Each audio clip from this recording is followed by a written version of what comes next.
इन दोस्तों, कैसे आप सभी? आशा करता हूँ बहुत ही अच्छे होंगे। अगर आप ग्रुप डी या एनटीपीसी या अन्य कोई भी एग्जाम की तैयारी कर रहे हैं तो यह वीडियो आपके लिए बहुत ही खास होने वाली है। चलिए वीडियो की शुरुआत करते हैं।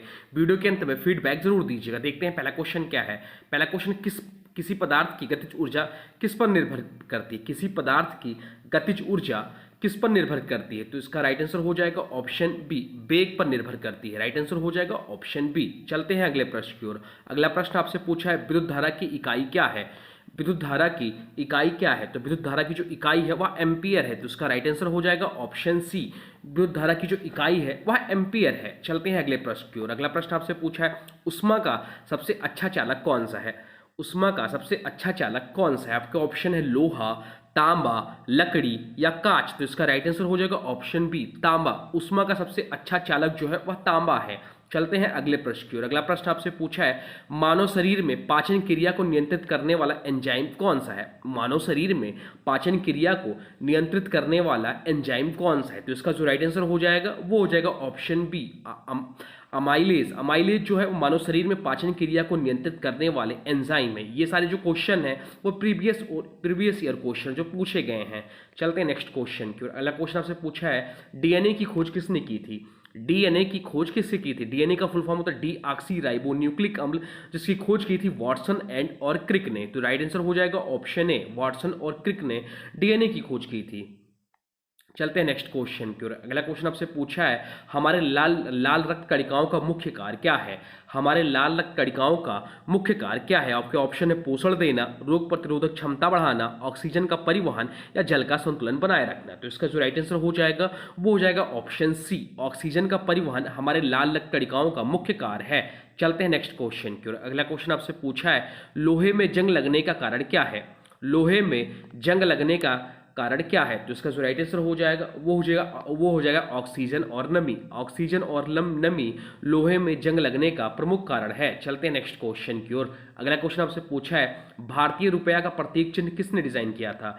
भारतीय रुपया का प्रतीक चिन्ह किसने डिजाइन किया था? तो उसका राइट आंसर हो जाएगा ऑप्शन ए, उदय कुमार। उदय कुमार ने भारतीय रुपये का प्रतीक चिन्ह का डिजाइन किया था। भारतीय रुपये का जो प्रतीक होता है वह उदय कुमार ने डिजाइन किया था। चलते हैं अगले प्रश्न की ओर। अगला प्रश्न आपसे पूछा है, भारतीय राष्ट्रीय गान जन गण मन पहली बार कब गाया गया था?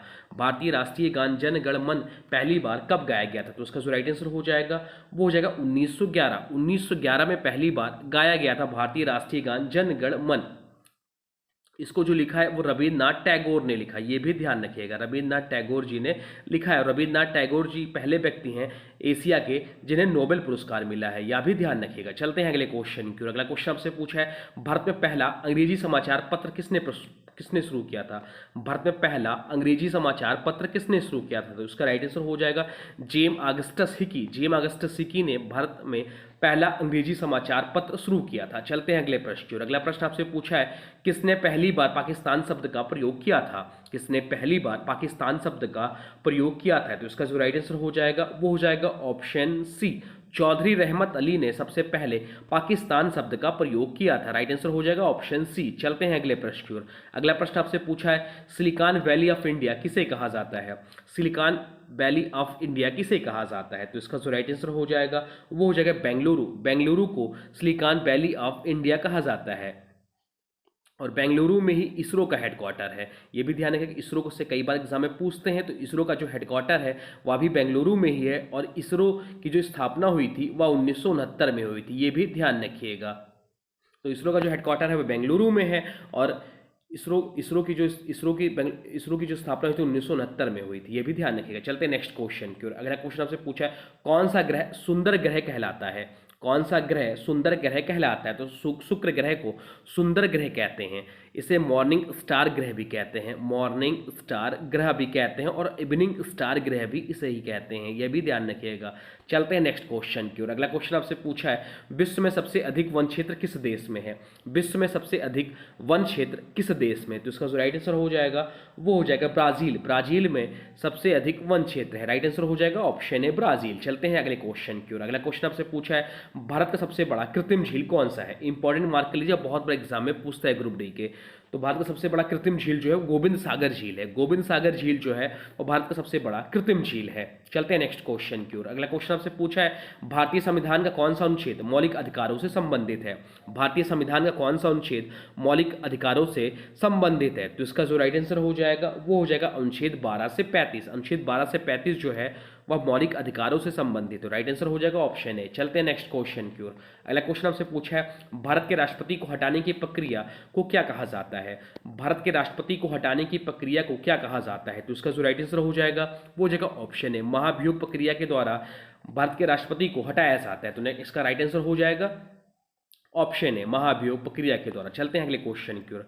अगला क्वेश्चन आपसे पूछा ध्वनि की चाल अधिकतम किसमें होती है। ध्वनि की चाल अधिकतम किसमें होती है। आपके ऑप्शन है वायु में, जल में, ठोस में या निर्वात में। तो इसका जो राइट आंसर हो जाएगा वो हो जाएगा ऑप्शन सी। ध्वनि की चाल जो अधिकतम होती है वह ठोस में होती है। चलते हैं अगले क्वेश्चन की ओर। अगला क्वेश्चन आपसे पूछा है दूध को किस विधि से सुरक्षित रखा जाता है। दूध को किस विधि से सुरक्षित रखा जाता है। राइट आंसर हो जाएगा ऑप्शन सी पॉइस्चराइजेशन। पॉइस्चराइजेशन के थ्रू दूध को सुरक्षित रखा जाता है। चलते हैं नेक्स्ट क्वेश्चन की ओर। अगला क्वेश्चन आपसे पूछा है मनुष्य के शरीर में पाई जाने वाली सबसे लंबी हड्डी कौन सी है। मनुष्य के शरीर में पाई जाने वाली सबसे लंबी हड्डी कौन सी है। तो सबसे लंबी हड्डी जो है फीमर है और सबसे छोटी हड्डी जो होती है वो स्टेपीज होती है जो कि कान की हड्डी है। यह भी ध्यान रखिए सबसे लंबी हड्डी जो होती है फीमर होती है और सबसे छोटी हड्डी जो होती है वह स्टेपीज होती है। यह भी ध्यान रखिएगा। चलते हैं नेक्स्ट क्वेश्चन की ओर। अगला क्वेश्चन आपसे पूछा है मानव शरीर में लाल रक्त कणिकाओं का निर्माण कहाँ होता है। तो मानव शरीर में लाल रक्त कणिकाओं का जो निर्माण होता है वो अस्थिमज्जा में होता है। राइट आंसर हो जाएगा ऑप्शन सी अस्थिमज्जा। अस्थिमज्जा में मानव शरीर में लाल रक्त कणिकाओं का निर्माण होता है। चलते हैं नेक्स्ट क्वेश्चन की ओर। अगला क्वेश्चन आपसे पूछे जंतुओं में लिंग निर्धारण किसके द्वारा होता है। जंतुओं में लिंग निर्धारण किसके द्वारा होता है। तो राइट आंसर हो जाएगा नर गुणसूत्रों के द्वारा। तो राइट आंसर हो जाएगा नर गुणसूत्रों के द्वारा जंतुओं में लिंग निर्धारण होता है। मानव शरीर में जो गुणसूत्रों की संख्या होती है वह 46 होती है। यह भी ध्यान रखिएगा एग्जाम में पूछता है। तो मानव शरीर में गुणसूत्रों की संख्या जो होती है वह 46 होती है। ये भी ध्यान रखिएगा। चलते हैं नेक्स्ट क्वेश्चन की ओर। अगला क्वेश्चन आपसे पूछा है विटामिन B12 में कौन सा तत्व पाया जाता है।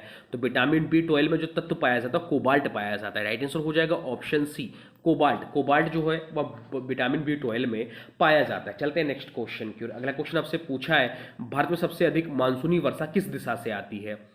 भारत में सबसे अधिक मानसूनी वर्षा किस दिशा से आती है। तो इसका राइट आंसर हो जाएगा ऑप्शन ए दक्षिण पश्चिम। दक्षिण पश्चिम जो मानसून है वह सबसे अधिक वर्षा वाला है। तो राइट आंसर हो जाएगा ऑप्शन ए। इंपॉर्टेंट मार्क कर लीजिएगा क्वेश्चन बहुत बार एग्जाम में पूछता है लोग गलत करके आते हैं। राइट आंसर हो जाएगा दक्षिण पश्चिम। चलते हैं नेक्स्ट क्वेश्चन की ओर। अगला क्वेश्चन आपसे पूछा है भारत का मैनचेस्टर किस शहर को कहा जाता है। भारत का मैनचेस्टर किस शहर को कहा जाता है। तो अहमदाबाद को भारत का मैनचेस्टर कहा जाता है। राइट आंसर हो जाएगा ऑप्शन बी अहमदाबाद। चलते हैं नेक्स्ट क्वेश्चन की ओर। अगला क्वेश्चन आपसे पूछा है राज्यसभा के सदस्य का कार्यकाल कितने वर्षों का होता है। राज्यसभा के सदस्य का कार्यकाल कितने वर्षों का होता है। तो राइट आंसर हो जाएगा 6 वर्ष। 6 वर्ष का कार्यकाल होता है राज्यसभा के सांसदों का। राज्यसभा को ही उच्च सदन कहते हैं। राज्यसभा को उच्च सदन कहा जाता है या स्थायी सदन भी कहते हैं। राज्यसभा को उच्च सदन या स्थायी सदन कहते हैं। क्या भी ध्यान रखिएगा। चलते हैं नेक्स्ट क्वेश्चन की ओर। अगला क्वेश्चन आपसे पूछा दूध में पाई जाने वाली शर्करा कौन सी है। दूध में पाई जाने वाली शर्करा कौन सी है। तो इसका जो राइट आंसर हो जाएगा वो हो जाएगा ऑप्शन सी लैक्टोज। दूध में पाई जाने वाली शर्करा है। तो राइट आंसर हो जाएगा ऑप्शन सी लैक्टोज। चलते हैं नेक्स्ट क्वेश्चन की ओर। अगला क्वेश्चन आपसे पूछा है भारत में पहली मेट्रो ट्रेन सेवा कहाँ शुरू हुई थी। भारत में पहली मेट्रो ट्रेन सेवा कहाँ शुरू हुई थी। राइट आंसर हो जाएगा ऑप्शन सी कोलकाता। कोलकाता में भारत में पहली मेट्रो ट्रेन सेवा शुरू हुई थी। राइट आंसर हो जाएगा ऑप्शन सी कोलकाता। चलते हैं नेक्स्ट क्वेश्चन की ओर। अगला क्वेश्चन आपसे पूछा है भारतीय संविधान का निर्माण कितने समय में हुआ था। भारतीय संविधान का निर्माण कितने समय में हुआ था। भारतीय संविधान का निर्माण में लगा जो समय था वह 2 साल 11 महीने 18 दिन लगा था। तो 2 साल 11 महीने 18 दिन लगा था भारतीय संविधान को निर्माण होने में। और यह जो लागू हुआ वह 26 जनवरी 1950 को लागू हुआ। भारतीय संविधान जो लागू हुआ। चलते नेक्स्ट क्वेश्चन की ओर। अगला क्वेश्चन आपसे पूछा भारत के संविधान में आपातकाल का प्रावधान किस अनुच्छेद में किया गया है। इंपॉर्टेंट मार्क कर लीजिए क्वेश्चन। भारत के संविधान में आपातकाल का प्रावधान किस अनुच्छेद में किया गया है। तो इसका जो राइट आंसर हो जाएगा वो हो जाएगा ऑप्शन सी अनुच्छेद 356 में। अनुच्छेद 356 में भारत के संविधान में आपातकाल का प्रावधान किया गया है। तो ये है टॉप 30 क्वेश्चन। अब आज के वीडियो से क्वेश्चन, इसका राइट आंसर आप लोग को कमेंट बॉक्स में बताना है। आज के वीडियो से क्वेश्चन है, भारत का सबसे बड़ा कृत्रिम झील कौन सा है? भारत का सबसे बड़ा कृत्रिम झील कौन सा है? इसका जो भी राइट आंसर होगा कमेंट बॉक्स में जो बताएगा, साथ साथ वीडियो कैसा लगा इसके बारे में भी जरूर बताएगा। हाँ, इन सभी वीडियो का प्लेलिस्ट भी बना है, आप चाहे प्लेलिस्ट में जाके और पूर्व के भी वीडियो देख सकते हैं। और हाँ, अभी तक देखिए आपने वीडियो को लाइक नहीं किया है तो प्लीज़ वीडियो को लाइक कर दीजिए और चैनल पे नए हैं चैनल को सब्सक्राइब भी कर लीजिए। चलिए मिलते हैं एक नए वीडियो में, तब तक के लिए thanks for watching nun classes. For more update please subscribe nun classes. Please video को ग्रुप में शेयर जरूर करिएगा।